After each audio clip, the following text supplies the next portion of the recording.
Can you actually try to automate your business too soon? That's really kind of John's question here. He writes in, he says, hey, I'm 6 months into my business and I've been trying to build AI agents to handle my follow-ups, my email, my lead management. I've watched tutorials. I've spent weekends on it, but nothing's working the way that I want it to. I feel like I'm getting further behind than when I started. What should I do?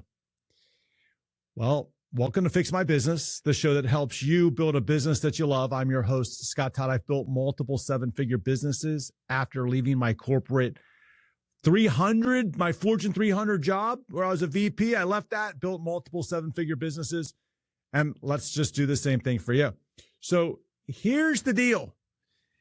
There is something that's sexy about building this business that's all operated in an automated environment with AI and, well, no employees. Look, I admit it. Like it's easy. It's easy to fall for the hype. But here's what's happening. And a lot of people are kind of falling within this, this mindset. And the thing is that AI agents, they actually work best when the process is already proven. Now, think about that for a minute. When you're trying to start a business, you're trying to launch this thing, you don't really know what success looks like in terms of lead management, sales, pitching.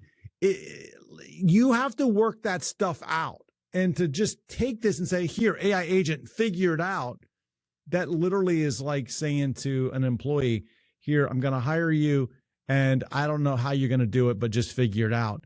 They're going to struggle too.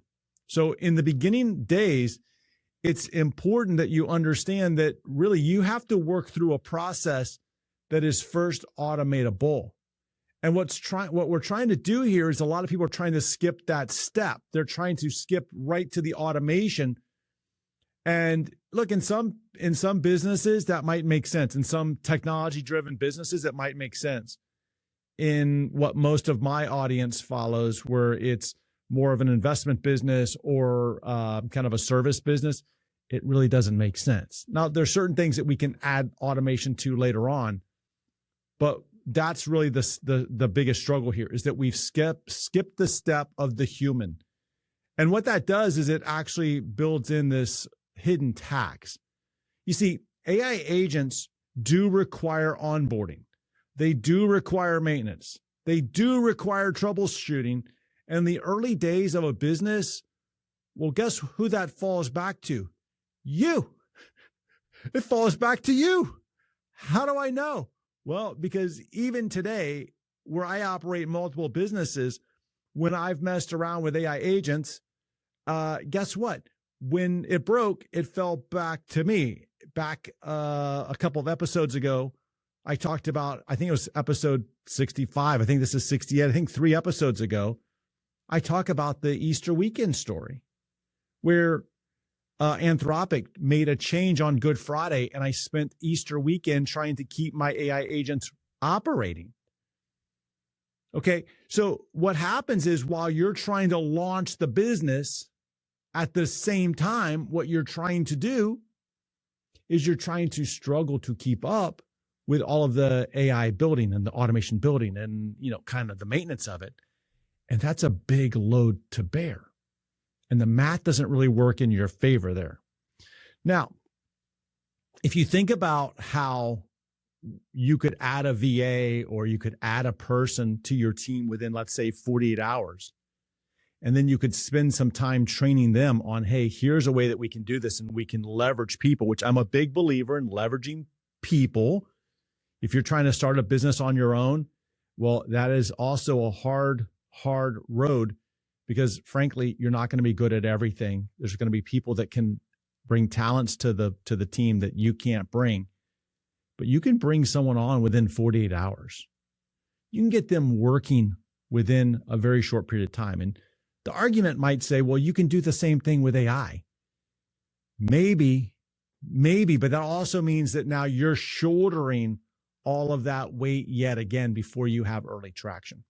When I wrote the book that's on the screen behind me, Fix This Next for Real Estate Investors, one of the things I talked about was the five levels of a business. First of all, you need oxygen, which is cash or deals. The next thing that you need to worry about is profit. The third thing that you need to worry about is order. And AI and automation fall within order. Okay. So when you're trying to launch a business, if you have no sales, yet you're trying to mess around with AI, you're taking it in the wrong order and you're making it harder to operate.